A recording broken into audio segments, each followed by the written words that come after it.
guys, it's me, Simone. Welcome back to another video. So today I'm going to be doing a Q&A. I asked you guys a few weeks ago on my Instagram to ask me any questions that y'all had and to give me any topics that you guys wanted me to talk about, and so that's what we're going to be doing it today. I haven't done a Q&A in like a hot minute, so I was like, I need to go ahead and get back on these. But let's go ahead and jump straight into these questions. So the first question is, what is your favorite church song? So my favorite church song is Anchor of Peace. That song is so amazing, and then the person who sings it is Desi Raines. So on top of it already being such a beautiful song, it's sung by such an amazing person, so it's kind of like a win-win. So that's definitely like my all-time favorite church song. So the next question is, do you believe in horoscopes? So I would say that I believe in horoscopes to an extent. I definitely will say that I can go on Instagram and scroll 2 hours on like those zodiac pages. I would say that I believe in like the characteristics, because for me the characteristics for a Sagittarius, they're just so relatable, and I'm like, okay, like yeah, that's me. But I would say I don't believe in horoscopes when they come to like predicting the future and stuff. The next question is, where do you see yourself in the future? So this one is probably like my favorite question, because I personally think very far in the future with like almost everything that I do. I would say for myself, I kind of have almost like a storybook until vision of what I want my life to be like, and I feel like that's like a good thing, because I know like what I want to do in the future, I know where I want to be. But I would say that it's kind of bad, because like sometimes I get afraid that I won't get to where I want to be, if that makes sense. Like I'm just like, oh, I want my life to be like this, but that won't happen, you know. But I feel like that's why you always have to have one, a plan B, and then two, you just have to work for things that you want. If you want something, you got to go get it. And so that's kind of where I'm at with that. But when it comes to like where I see myself in the future, I would say I see myself graduating from college. I see myself, you know, getting a master's degree too, maybe, because, you know, all about those qualifications. But after that, I would say for me, I want to have a business. However, I try to be realistic with myself, because I know that like when I'm straight out of college, I'm not gonna like probably have my own business. I mean, maybe, but like most likely that's probably not going to happen. So I would say I'd probably get like some film internships and like some film jobs, because that's another thing. I want to do something in the film industry. That's like my main passion, and that's kind of just why I'm doing YouTube. I feel like it really like helps me with my I cannot speak today. It helps me with my entrepreneurship skills, and so that's kind of like why I do YouTube. And then another thing with that is, that's why I love Georgia, because Georgia is #1 for the film industry right now, and then #2 is LA. And that's another thing. I literally love California. It's my second home. I really miss it, honestly, but I could see myself probably living in California. However, it's just so expensive, and so I kind of think like, even if I am financially stable when I grow up, would I want to live in a place that's so expensive, or would I want to live in somewhere that's more affordable, even if I do have the money? So I think about that. But like I said, hopefully in some time I would have a business. I can't see myself working under somebody like all of my life. That's just me. I would want to be my own boss. But then after that, I would want to have a family. I would say, you know, when I get married, and then I want to have like 2 to 4 kids. Ideally, I would say it all depends on what God allows me, but I know that for myself, I would definitely want my children to have like multiple siblings. I only have 1 sibling, and we're 8 years apart, and so I would say like I want my kids to have like many siblings, and I would probably want them to be closer in age. And then that's the other thing, one more thing. So I like, my dream house is to have a white house with black shutters. I need to like insert a picture here, but that's like my ultimate dream house. I'm definitely a city girl, but I'm kind of like a country girl too. Like I would want to live in a house like that and have like a pond and like have like a bunch of land. I could totally see myself living like that. And I mean, I make all of these decisions when I don't even have a husband yet. Like I said, I have have my whole life planned out, but I don't even have a husband, so I'm like making all of these decisions. Like, okay, if I go to my phone, hold on. If you go to the notes on my phone, I have a whole thing saved for baby names that I want. Okay, well a whole name of baby names that I want for the future. The lighting just changed. Okay, we're here, we're back. But yeah, I have a whole list of baby names that I want, so that just already goes to show you guys that I think way too far ahead in the future. But I think that's basically where I'm at. I could definitely like make this into like a whole nother video. I don't want to make this one too long because I could say a lot about my future, so I think I'm just gonna leave it at that right now. This next question says, how do I shoot my shot with a boy?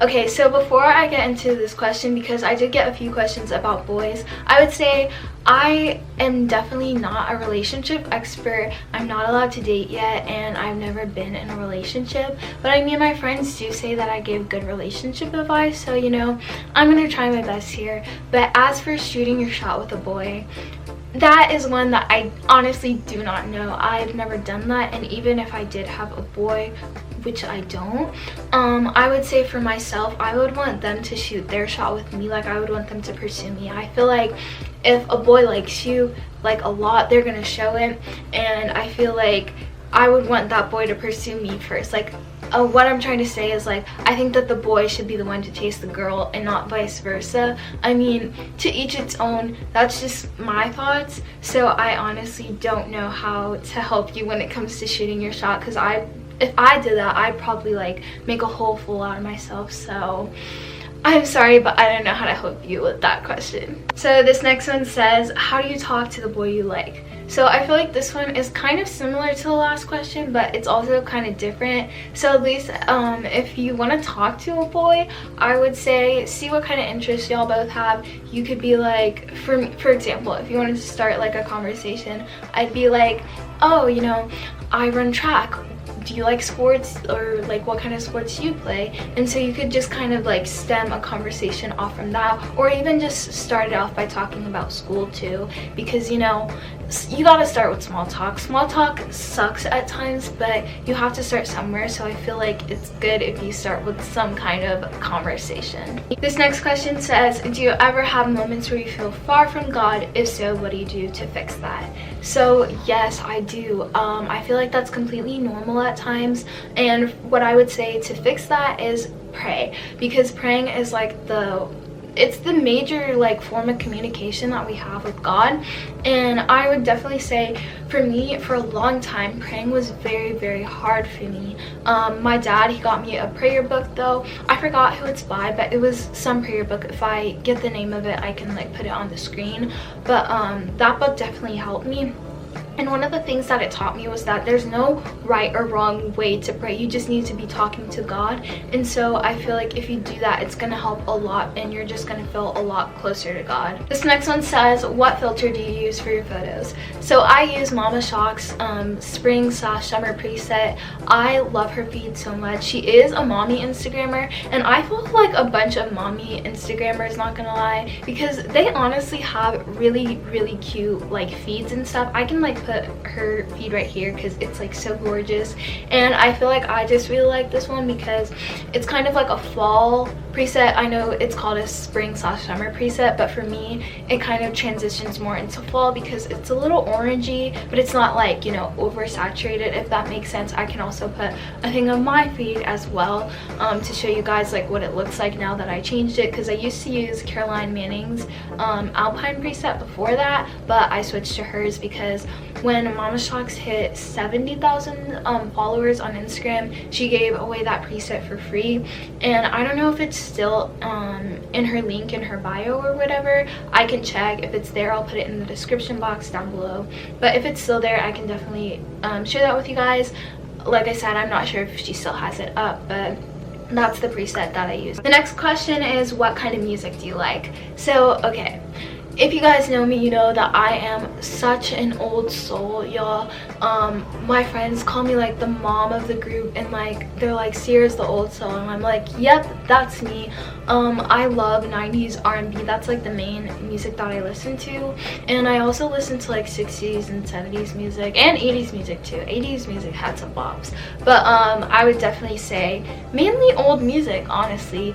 I listen to some music from this generation, like indie aesthetic music and stuff like that, but mainly it's, you know, throwback music, because to me it was honestly better in my opinion. Like I said, I still do listen to some music from this generation, but I just feel like a lot of the meaning in older songs was just better to a lot of the things that people talk about in songs now, because I'm like, oh my gosh, this is interesting. So yeah, I mainly listen to 90s R&B. So these next few are topics because, like I said, I also told you guys to give me some topics that you guys wanted me to talk about. And so this one says YouTube advice for small YouTubers.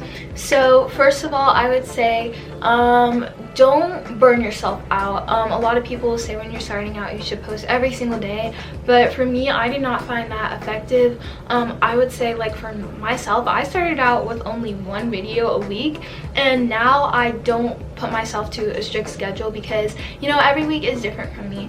Every week is different for me. Yeah, okay, every week's different, and so one week could be like really busy, and one week could be, you know, I don't have any work, and so I feel like it kind of just depends. So like one week I might post 2 videos, one week I might not post a video at all. It just depends on my schedule, and so I feel like don't burn yourself out, because then it's not going to be fun anymore, and you're not going to want to do YouTube. And so I feel like you just have to make sure that you're able to balance YouTube. And another thing that I wanted to say is, at times it's going to be really hard, especially when you're starting out. You're going to feel like you're not growing sometimes, and so I feel like you just have to stick with it. But don't quit.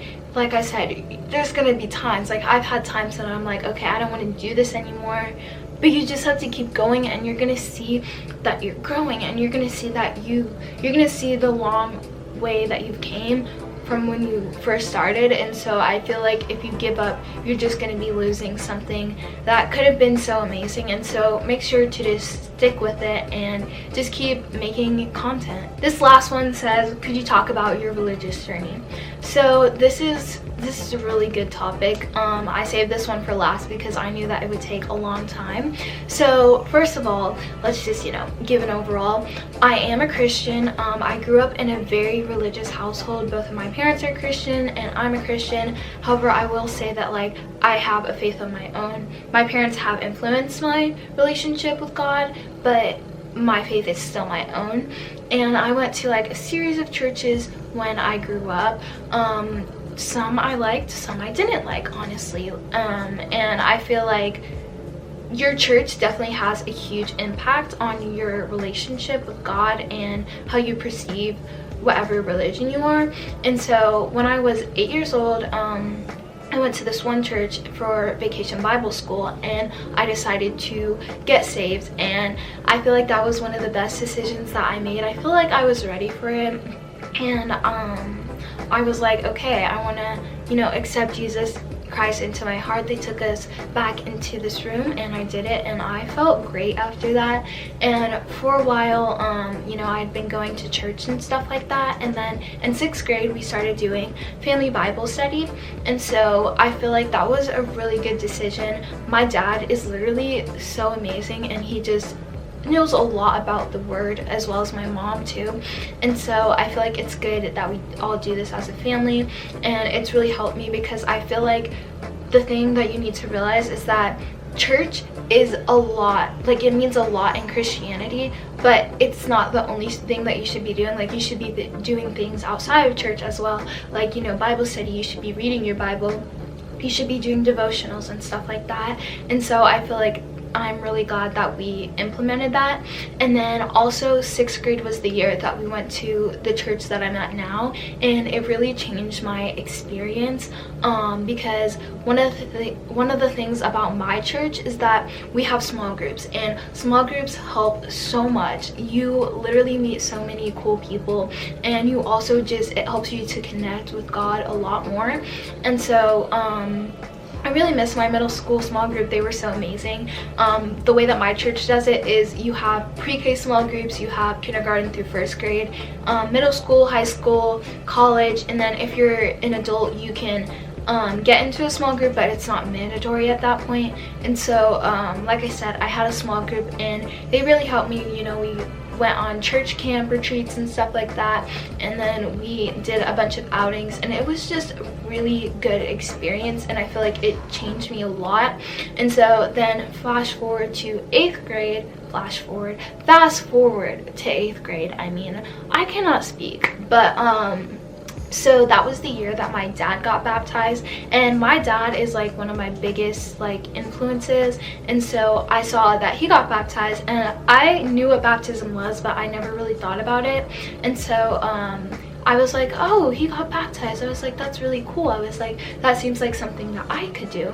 And so then like I said, we went on a church camp retreat, and I'm pretty sure I have like a part of that from a like video that's like, it's like, what was one of my first videos or something.